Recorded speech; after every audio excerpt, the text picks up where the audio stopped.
안녕하세요. 울랄라 김미숙입니다. 생따 나비 습관 챌린지 32일차 자아실현 32일차인데요. 같은 방법을 반복하면 이 이야기로 이야기를 하고자 합니다. 이민규 교수님의 질문하면 달라진다 모닝 퀘스천이라는 이 책을 가지고 매일 하고 있는데요. 이민기 교수님의 이 특강을 들었습니다. 거기에서 뻥튀기 장수의 예를 들었는데요. 뻥튀기 장수가 수십 년 동안 똑같은 일을 반복을 했어도 계속 뻥튀기 장수로 남아있는 이유는 무엇일까요? 라는 질문을 던졌습니다.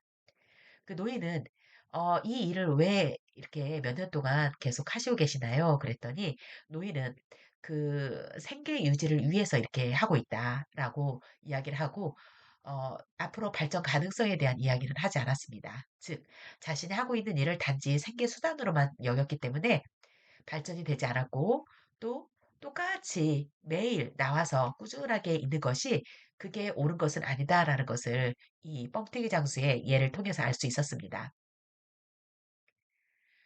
그러면 지금 나에게 있는 문제는 무엇일까?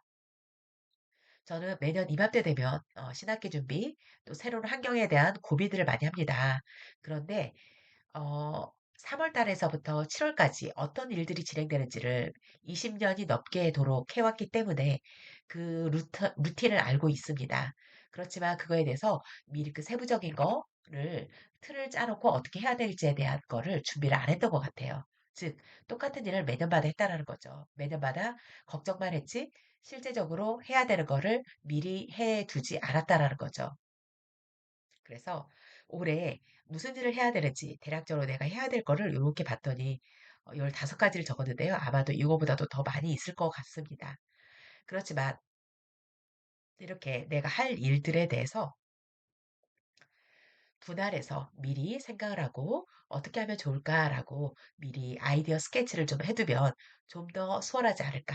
그런데 늘 보면 그럼에도 불구하고 생각대로 되지 않는 것을 알 수 있습니다. 오늘 이 책의 내용을 보면요. 명언 "같은 방법을 반복하고도 다른 결과를 기대하는 것은 정신병자이다."라고 아인슈타인이 이야기를 하였습니다. 똑같은 일을 하면서 더 나아질 거야라고 막연하게 기대하는 것은 안 됩니다. 즉, 똑같은 방법을 하면서 안 된다 그러면 다른 방법을 찾아봐야 한다는 것입니다. 성공하는 사람과 실패하는 사람은 해결책의 범위와 해결하는 방법이 다르다라고 합니다.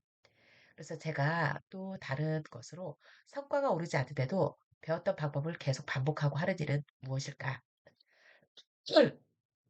수업에 대한 것을 생각해 보았습니다. 수업 고민을 많이 하지만 또 올해는 탐구 수업으로 하겠다라고 말은 했지만 하다 보면 또 옛날 관성으로도 돌아가지 않을까 이런 걱정이 먼저 앞서고 있는데요.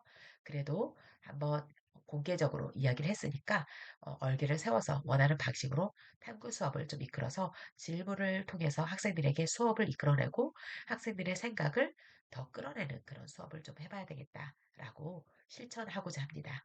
변화, 이러한 마음을 하고 시작하니 좀 마음이 편해짐을 느낄 수 있었습니다. 네, 오늘 어, 방법에 대한 이야기로 이야기를 나누었습니다. 이상 마치도록 하겠습니다.